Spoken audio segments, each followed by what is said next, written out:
बॉर्डरवर आणू शकतात, आमच्याकडे रस्तेच नाही आहेत, त्याच्यामुळे आम्ही 8-8 दिवस पोचू शकणार नाही, त्यांनी हल्ला केला तर मुकाबला कसा करायचा?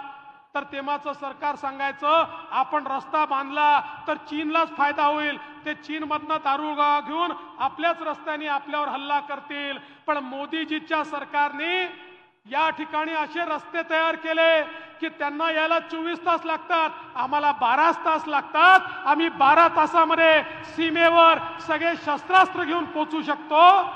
आता आमच्या सीमेवर कोणी हल्ला करू शकत नाही, हे सेनेचे अधिकारी सांगतात। ते असं म्हणतात 10 वर्षात जे बॉर्डरचं इन्फ्रास्ट्रक्चर मोदीजींनी तयार केलं, आता आमच्याकडे पाकिस्तान असेल, चीन असेल, कोणीही डोळे वटारून पाहू शकत नाही। ही परिस्थिती आज या ठिकाणी आपल्याला पाहायला मिळते आहे। आणि हे सगळं करत असताना ज्या प्रकारे मोदीजींनी भारतामध्ये एक भविष्यातला भारत घडवला, तुम्ही विचार करा, जगातल्या मोठ्या मोठ्या देशांना, अमेरिकेला जमलं नाही, जपानला जमलं नाही, इंग्लंडला जमलं नाही, मोदीजींनी करून दाखवलं। त्यांनी चंद्रावर माणूस उतरवला होता, पण चंद्राच्या दक्षिण ध्रुवावर कोणाचंच यान उतरू शकलं नव्हतं। मोदीजींनी आपलं चंद्रयान चंद्राच्या दक्षिण ध्रुवावर उतरवून दाखवलं।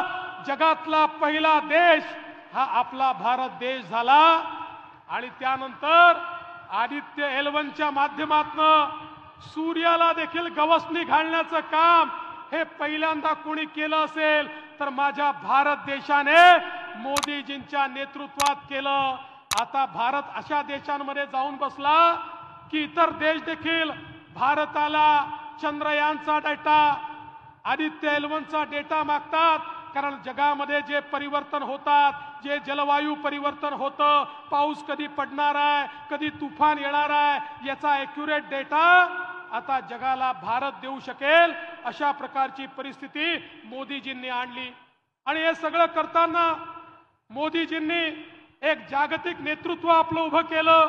आपण बघितलं, ज्याचा उल्लेख बावनकुळे साहेबांनी केला, वॅक्सिन मैत्रीच्या माध्यमातून 140 कोटी भारतीयांना वॅक्सिन देऊन जिवंत तर ठेवलंच, पण जगातल्या 100 देशांना मोदीजींनी कोविडची लस दिली। आता त्या देशातले राष्ट्रपती आणि पंतप्रधान म्हणतात आमचा देश जिवंत आहे, तर तो फक्त नरेंद्र मोदीजींमुळे आहे।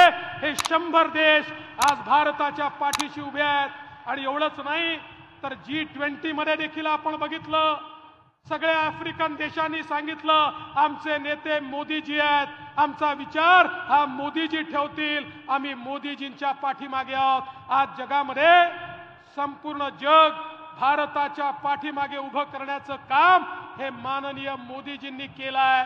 आणि मला विश्वास आहे गेले 10 वर्ष मोदीजींनी बिघडलेली घडी चांगली केली आहे, आपले रूळ मजबूत केले आहे, आता विकासाची गाडी धावणार आहे।